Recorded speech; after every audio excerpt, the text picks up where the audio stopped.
Hello, I'm Jeanetta Jones, and this is 95 Year in Review, a look back at the memorable weather events that occurred throughout the year.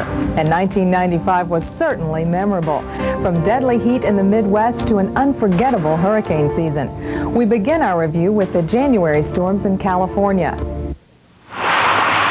Winter. It's the rainy season in California. As residents ushered in 1995, the California winter became the cruelest of seasons.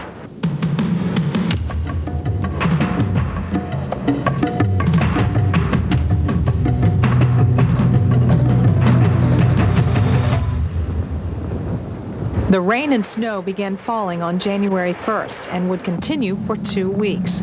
The cause? An Aleutian low, steering storm after storm onto the California coast. Few areas of the state were spared. Water rushed down Southern California hillsides, in some places bringing parts of the hill with it. At the Los Angeles International Airport, January would be the wettest month on record, with more than a foot of rain. In Santa Barbara, more than 2 feet of rain fell. To the north, rain-swollen rivers poured over their banks. At Guerneville, the Russian River crested at 16 feet above flood stage, within a foot of the February 1986 record crest. While the storms brought floods and mudslides to the lower elevations, they buried the mountains under heavy snow. Between January 8th and 10th, more than a foot of snow fell in parts of the Sierra Nevada, accompanied by winds blowing over 100 miles an hour in places. Throughout the state, damage was extensive, and residents faced a difficult cleanup. Less than 2 months later, it would all begin again. On March 5th, a saturated hillside in La Conchita gave way, blowing down onto the homes at its base. Then came the rain. And we're getting high winds here. We've estimated them to be 40 to 50 miles per hour, and then it's raining really hard at this point. I tell you, The coast was once again buffeted by 100-mile-an-hour wind gusts. Storm after storm again pounded into the state. In Fresno County, floodwaters caused the collapse of a bridge on Interstate 5, killing 6 people and closing a 150-mile stretch of the highway for more than a week. The storms of January and March exacted a costly toll on California. 27 people died. More than 10,000 homes were damaged or destroyed. Damage estimates exceeded $3 billion. February 2nd, 1995, Groundhog Day. Punxsutawney Phil predicts an early spring. And to the untrained eye, it seemed like a good idea. But the furry forecaster has been wrong before, and just days later, he's proven wrong again. The February 4th nor'easter dumped snow from the mid-Atlantic region to northern New England, and some parts of northeast New York State measured over 20 inches. In addition to the snow, residents had to deal with bitter cold conditions, with wind chill factors reaching 40 below at times. By night, the center of the storm was in southern New England, producing strong winds from Maine to North Carolina. This was the only significant eastern storm in the winter of '95, but wintry weather made a return in mid-November. Residents of the Northeast were preparing for more than just another holiday season. They were bracing for another big storm. In some ways, this storm differed from classic nor'easters. With those storms, the center usually takes a track farther to the east. The Weather Channel's Mike Bono explains. This one took a classic track for a while. It was over water off the North Carolina coast. It hugged the coast and then went inland right about over New York City and went up west of the Hudson River and into Canada. On December 10th, low pressure over eastern Canada caused a flow of cold air over the length of Lake Erie, creating a textbook case of lake effect snow. Buffalo set a 24-hour snowfall total record of 38 inches. Then, less than a week before Christmas, the Northeast was hit hard again. A storm system from the central states redeveloped near the North Carolina coast. As this system moved northeast, it dropped heavy snow from the lower Great Lakes to parts of New England on the 19th and 20th. Accumulations in New York City ranged from 7 inches to over a foot at LaGuardia, creating a travel nightmare for motorists. And as before, residents began digging out even before the official start of winter '95. Just as the Northeast had problems with snowfall, the central part of the country had its own problems during the spring months. It's west of I-35. It's west of I-35, Michael. It's hit major damage. It's hit the Uniroyal plant here. I've got major damage at the Uniroyal plant. Damage. It's totally destroyed. Storm chaser Jeff Petrosky catches this tornado on tape as it rips through Ardmore, Oklahoma. On the ground for nearly an hour, this twister killed 3 people and caused $100 million in damage. It was one of the first major tornadoes of the season. Continue tornado, large tornado. It's going up right towards... One of the largest outbreaks the state of Tennessee has had in more than 2 decades killed 3 people in Etheridge.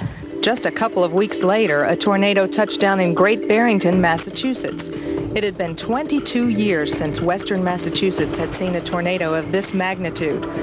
On the morning of May 30th, this small, stunned community assessed the wreckage from the night before.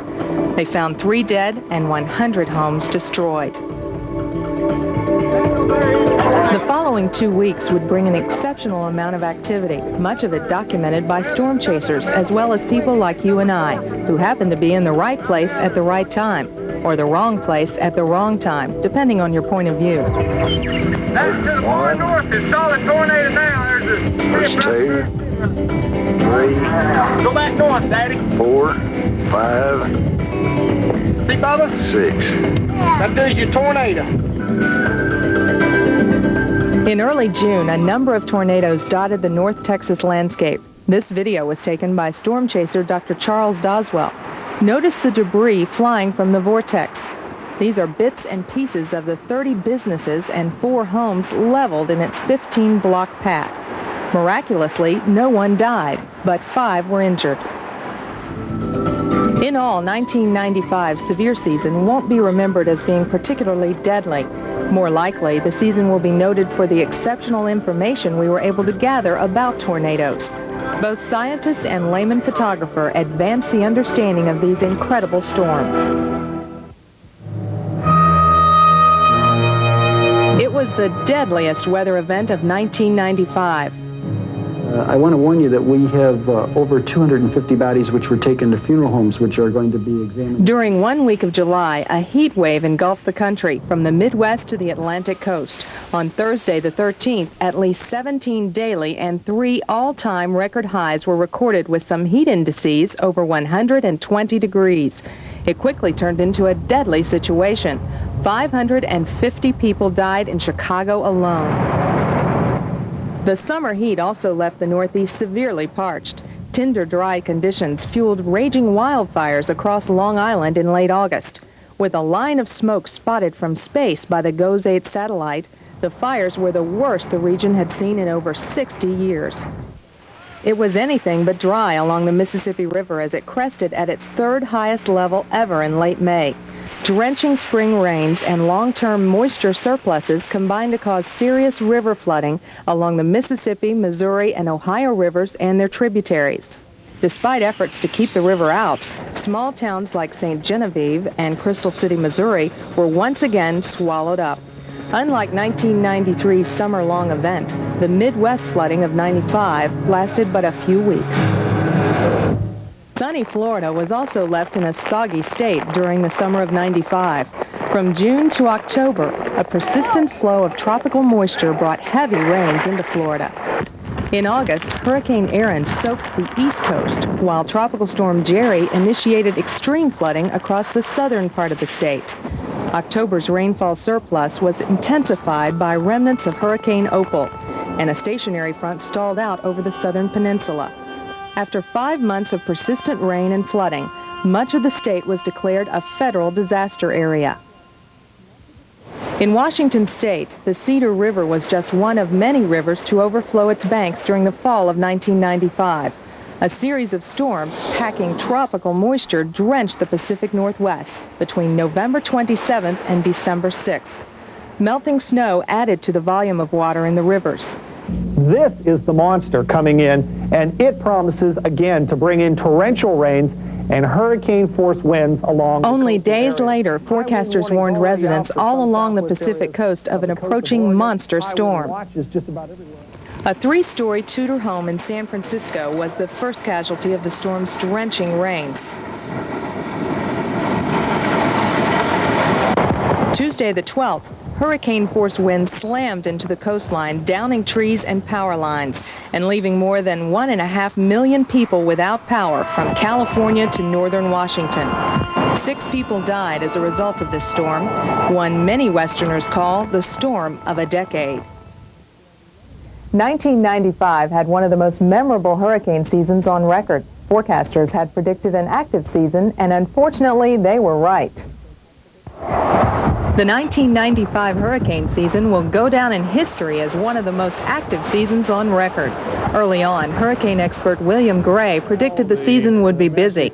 The probability of a more active year this year is definitely there. The global signals are there. In fact, the 1995 hurricane season turned out to be the busiest in more than 60 years. In an average season, there are 10 storms. This year, however, there were 19 named storms, 11 of which became hurricanes.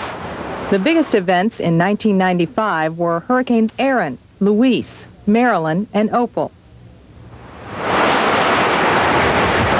Erin, a Category 1 hurricane, made landfall twice in Florida.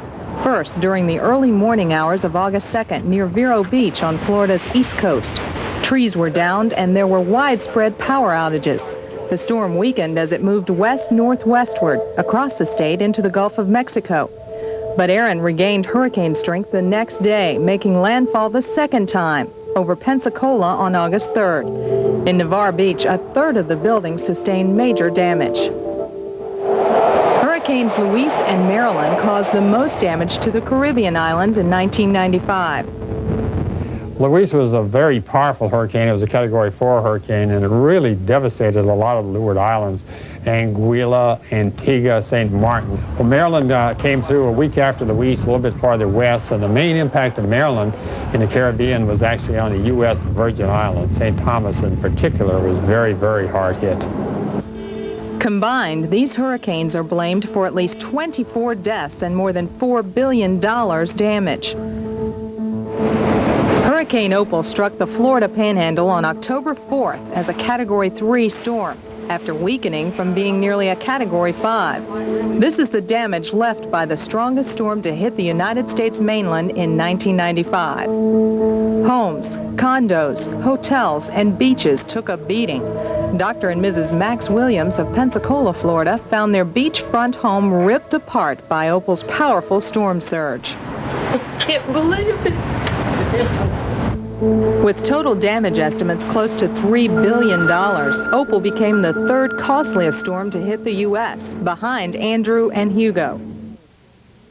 1995 was certainly a year of extremes, and whatever the future holds for weather events, we'll be here to give you the information you need to stay informed and safe.